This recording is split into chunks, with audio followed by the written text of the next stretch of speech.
Hi, I'm Dr. Stephen Chu. I'm a professor of psychology here at Samford University.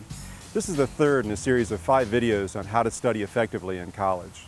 Effective studying is more than just a matter of having a desire to learn and devoting sufficient time and effort.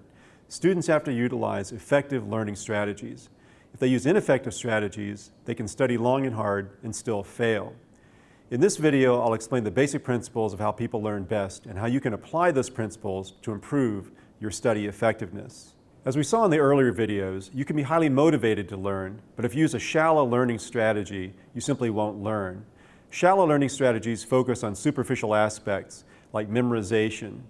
But if you use a deep learning strategy which focuses on meaning and comprehension and visual imagery, then you will learn whether you intend to or not. So if deep processing is the key to effective study, how do we accomplish this while we're studying? Here are some basic principles for achieving deep processing and a question which will allow you to satisfy each principle. First, elaboration means making meaningful associations between the concept you're studying and related concepts. The associations can be among concepts you're studying or with your prior knowledge. The more meaningful associations you can make, the better you'll learn. Next, distinctiveness means that you make a clear contrast between the concept you're studying and other concepts. You need to understand the key differences among related concepts. Say you're in a general psychology class and you're learning about short-term and long-term memory. You elaborate the two by relating them together. They both hold information for later use. You also emphasize the distinctiveness between the two by focusing on the key differences. One has a limited capacity, the other has an unlimited capacity. One has very rapid forgetting, the other has much slower forgetting. Finally, you relate it to your own personal experience. I meet people at parties, I forget their names a few seconds later because of short-term memory. I still remember that time I got lost in the mall as a child because of long-term memory. The last aspect of deep processing is practicing appropriate retrieval and application of the material. By appropriate, I mean that you practice recalling the information and using the information in the way that your teacher expects you to be able to do. If the teacher expects you to solve real-world problems, then you need to practice recalling and using information in that way. If your teacher expects you to analyze hypothetical situations, you need to practice doing that. Instead of reading the material over and over, close your book and notes and recall as much of the information as you can. Write it down, explain it to a friend. Take advantage of questions that textbooks often have at the end of the chapter that ask you to review the information. Or take advantage of textbook websites that often have review tests.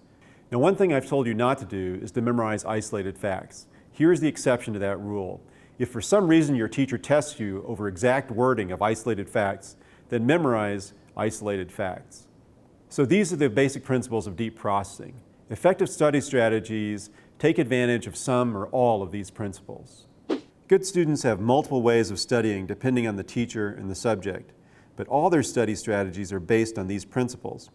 You'll have to figure out the best study strategies for yourself, and in the next video we'll discuss some possibilities, but no matter what you do, they should be rooted in these principles. Here are 2 other important concepts you need to understand for effective learning: automaticity and overlearning. An automatic process is one that's so highly practiced that you can do it without any conscious thought or effort, like driving a familiar route where you arrive at your destination without even thinking about it. Any task that is practiced enough can become automatic, including study skills. When you get to college, you bring high school skills that are automatic. Developing effective college skills involves not just developing more effective skills, but overcoming those high school skills that were automatic and overlearned. Overcoming those high school skills is a big reason why developing effective college-level study skills is so effortful and takes so long. For most students, it takes conscious effort over weeks or even months. I have had students who've seen immediate improvement using the principles of deep processing, and if that happens to you, be pleasantly surprised. But for most, it's a process of ongoing improvement. You need to develop these skills and practice them over a long period of time. The good news is, though, once they become automatic, they'll be helpful to you in any learning situation. A concept that's related to automaticity is overlearning. Overlearning means that you don't just study material until you can just recall it. You keep studying it over and over again until you can recall it quickly and easily. Overlearning information helps prevent forgetting, and it makes recall fast and easy. If you're studying critical information that you'll need to know in the future as part of more complex learning, it's a good idea to overlearn it. In this video, we've operationalized deep processing into a set of principles you can use to achieve deep learning. I also talked about the pitfalls of bad study habits that are automatic and the advantages of good study skills that are automatic. Finally, I talked about the importance of overlearning critical information.